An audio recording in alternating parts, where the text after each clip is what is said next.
네이버 녹색 창을 통해 궁금한 모든 걸 검색하고 물건을 살 때는 카카오페이로 간편하게 결제를 합니다.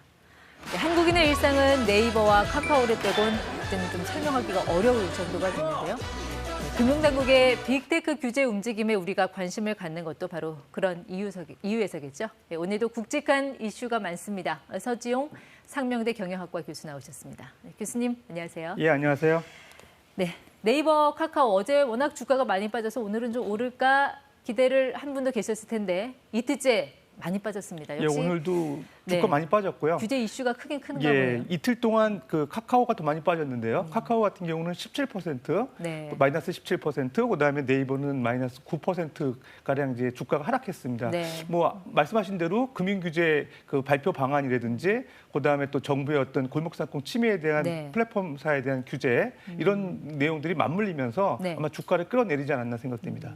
그래서 오늘 금융당국과 네이버, 카카오 포함해서 한 20여 개의 핀테크 업체들이 긴급 회동을 가졌죠. 뭐 주가가 이렇게 빠져서 뭐 놀래서 당국이 뭐 만나자고 한 것 같지는 않고 글쎄 어떤 얘기들이 좀 오갔다고 합니까? 일단 그 금융위원회에서 어제 그 플랫폼 업체들이 자사의 플랫폼에서 네. 이제 금융 상품들을 이제 판매하는 거, 그러니까 금융 상품들을 그 비교 추천해주는 서비스를 지금 제공하고 있거든요. 네, 상품 비교 추천 상품. 서비스. 우리가 이제 네. 카카오페이 이제 들어가 보시면은 금융 상품 이제 비교 추천해주는 서비스 이용하잖아요. 네. 그걸 통해서 이제 합리적인 의사 결정을 할 수 있는데 그런 서비스를 중단할 수 있다는 걸 이제 내용을 밝혔거든요. 네. 그러니까 사실 그 핀테크 업체들 같은 경우는 그 내용에 대해서 확인도 하고 실제적으로 라이센스를 갖고 있는데 왜 그 영업을 못하냐 이런 입장이었던 것 같고요. 네. 그다음에 금융위 같은 경우는 그런 그 금융상품 비교 추천 서비스가 단순한 광고나 어떤 추천 서비스가 아닌 투자 그 중개 행위로 볼 수 있기 때문에 네. 만약에 이제 그런 등록을 그 라이센스를 갖고 있지 않는 업체의 경우에는 이제 금지하겠다 이런 내용을 밝혔거든요. 그래서 사실은 그런 내용들 갖고 네. 이미 이제 핀테크사들 같은 경우는 단순 광고 행위에 불과하다고 얘기했던 업체도 있고 실제 빅테크사들 같은 경우는 라이센스 있기 때문에 등록 업체로 돼 있어서 중개 가능하다 이런 입장이었는데 금융위원회 같은 경우는 실제로 이제 그 금융상품을 판매하는 직접 판매 업체가 누군지를 명확히 해달라는 입장이었습니다. 그러니까 오늘 그 간담회에서 입장을 다시 한번 재확인했다라는 말씀이신 것 같은데 듣는 사람 입장에서는요. 그게 뭐 중개든 광고든 어쨌든 소비자와 금융상품을 연결해주는 행위의 본질은 같은 건데 그 분류가 그렇게 중요한 건가요? 예, 금융소비자법이 이제 9월 25일 시행되는데요. 그 12조에 보게 되면은 이제 그 금융상품을 판매하기 위해서는 네. 이제 이제 판매에 대한 그 중개 등록 그다음에 또 인허가를 받아야 된다는 내용들이 있어요. 네. 근데 그 예를 들어서 그 소비자들을 좀 보호해 주기 위한 법안인데요. 그 금융상품이 이제 복잡해지면서 내용 잘 모르고 이제 그 판매했을 경우에 불안전 판매에서 소비자가 피해 볼 수 있다고 생각이 돼서 이제 나온 법안이거든요. 네. 근데 이제 광고업자라고 생각되는 그런 그 사업자가 금융상품을 이제 개략적으로 설명해서 소비자 피해 볼 수 있다는 것 때문에 네. 이제 그 당국에서는 등록을 해야 된다는 그런 내용을 강조한 거고요. 네. 근데 이제 실제적으로 카카오 같은 경우 플랫폼 업체이긴 한데 카카오페이가 사실적으로 그 금융상품 중개 등록을 한 업체는 아니거든요. 그런 자회사라고 할 수 있는 네. 카카오페이 증권이나 KP 보험 서비스를 통해서 금융상품을 판매하고 있기 때문에 네. 그런 그 행위들이 이제 권유라고 보기에는 좀 문제가 있다. 네. 그런 측면에서 이제 등록을 하고서 이제 판매를 하라는 이런 입장을 강조한 것 같습니다. 그 관련법이 25일부터 시행이 된다고 하면 이제 한 2주 정도 남은 건데 이렇게 갑자기 그런 해석을 내려버리면 이들 업체들로서는 그 2주 동안에 뭘 어떻게 해야 되는 겁니까?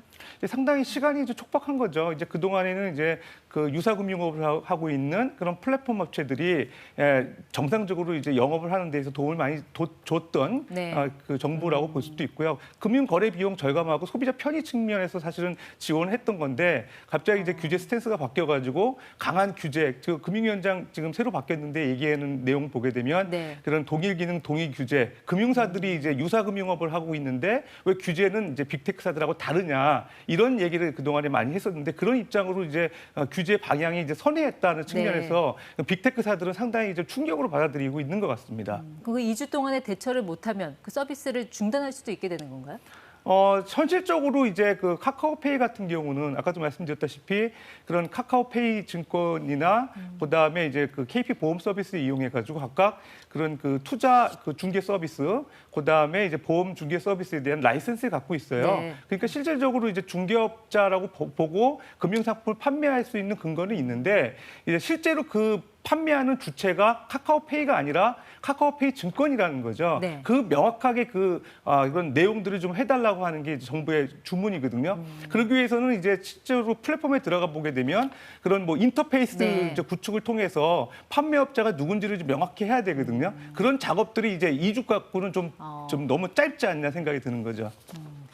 조금 전에도 이제 규제 스탠스가 바뀌었다고 말씀하셨는데 사실 네이버, 카카오 같으면 그동안은 혁신 기업이라고 해서 뭐든지 뭐 하려고 하면 좀 잘해봐라 이렇게 좀 보호를 받는 분위기였는데 왜 이렇게 갑자기 또 분위기가 바뀐 건지 그것도 좀 궁금한 일단 해요. 최근에 이제 카카오가 계열사를 이제 급속하게 늘리면서 한 158개 정도 계열사가 있다고 하는데요. 네. 이런 계열사들이 사업하는 영역들이 이제 대부분 골목 상권과 충돌하는 경향이 있는 것 같아요. 그러니까 네. 뭐 카카오 뭐 택시라든가 카카오 뭐 이제 대리운전이라든가 심지어 스크린 골프 하는 업종까지 들어와서 영업을 하다 보니까 네. 자영업자들하고 이제 사실은 그 충돌하는 부분들이 있거든요. 이런 것들이 규제해야 된다는 얘기가 이제 여권에서 목소리가 나오면서 네. 아마 이제 금융위원회에서도 이제 공정거래위원회에서 최근에 이제 그 발의했던 그 온라인 플랫폼사 그 공정화법 네. 이게 이제 8월 국회를 통과하지 못하게 되면서 이제 규제 근거가 없어진 거거든요. 네. 그러니까 사실 소비자 보호라는 그런 그 법제화된 근거를 가지고 금융위가 먼저 이런 그 온라인 플랫폼사를 규제하려고 하는 게 아닌가 생각이 됩니다. 말씀하신 대로 이제 카카오 계열사가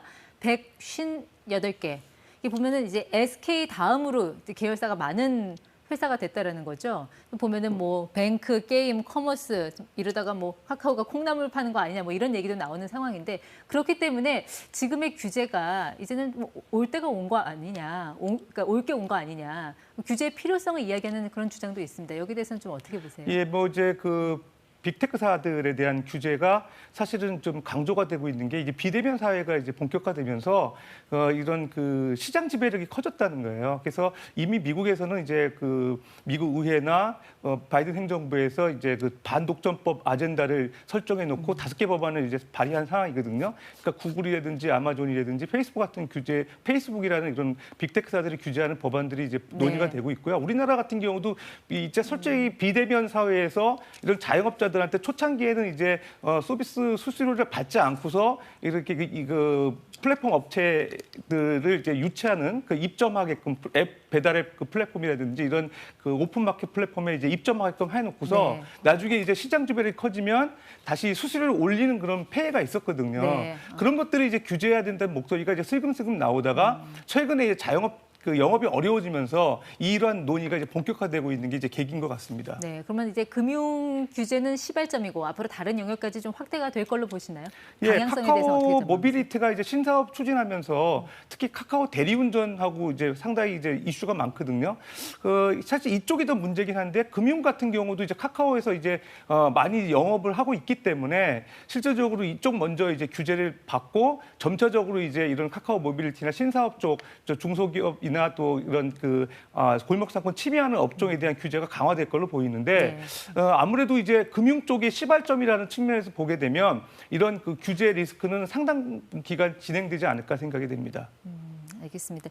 어쨌든 이게 오너가 있는 재벌 기업과는 또 태생이 다르고 이런 혁신의 어떤 DNA를 살리기 위해서는 뭐 규제의 속도 조절이 필요하지 않냐 이런 지적도 있는데 앞으로 쉽지 않은 문제에 대한 논의가 시작이 된 것 같습니다.